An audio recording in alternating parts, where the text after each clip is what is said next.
Long ago, in a country of dry hills and white stone, a rich man came to the door of an old healer, walking slowly, one hand pressed against his ribs.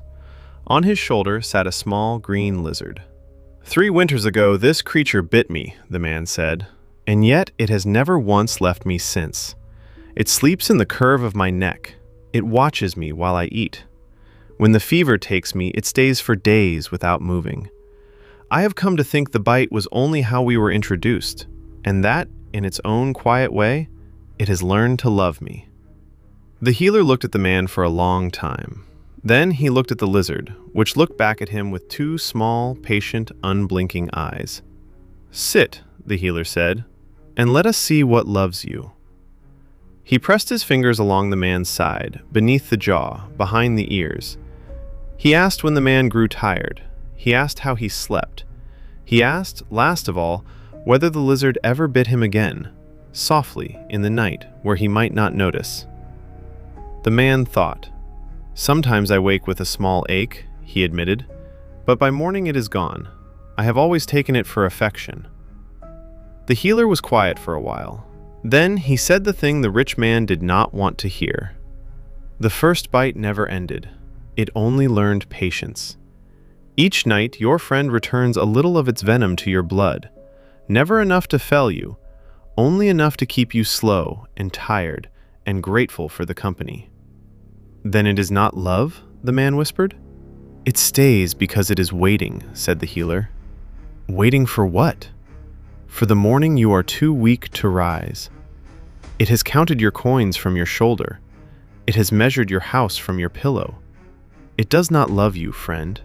It loves the day you will no longer be here to own what it sits upon." The man sat very still. He thought of all the years he had mistaken nearness for tenderness. He thought of how warm it had felt to be watched, how he had told himself that something which never left him must surely wish him well.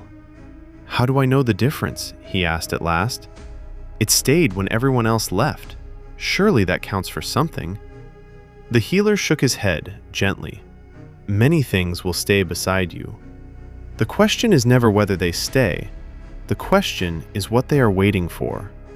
Love waits for your morning, for the day you are strong and laughing and need it least. Poison waits for your night." The man went home. He did not crush the lizard, as a younger man might have. He only carried it to the edge of his garden wall and set it down in the grass and watched it go, and felt, beneath his grief, the first lightness he had known in 3 years. In the seasons that followed, he grew well. The slow ache left his bones, and he began, for the first time, to truly see the faces around him. He saw which ones brightened when he stood tall, and which ones leaned in only when he stumbled. He saw which voices were quietest in his good fortune and loudest at his bedside.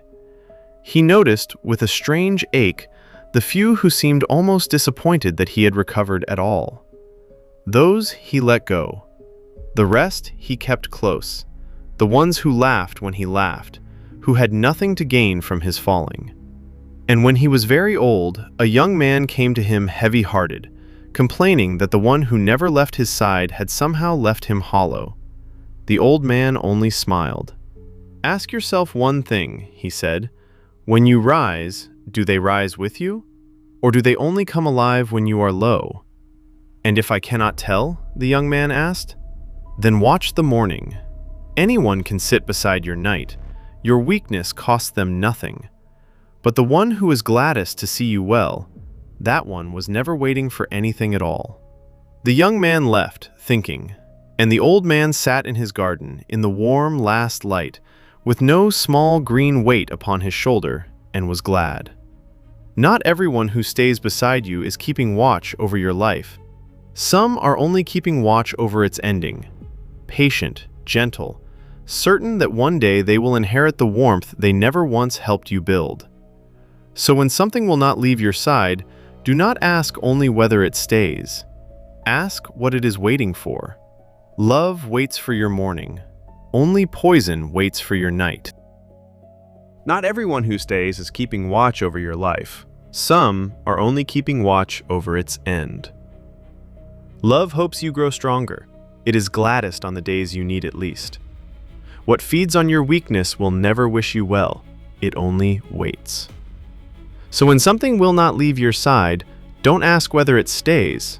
Ask what it is waiting for.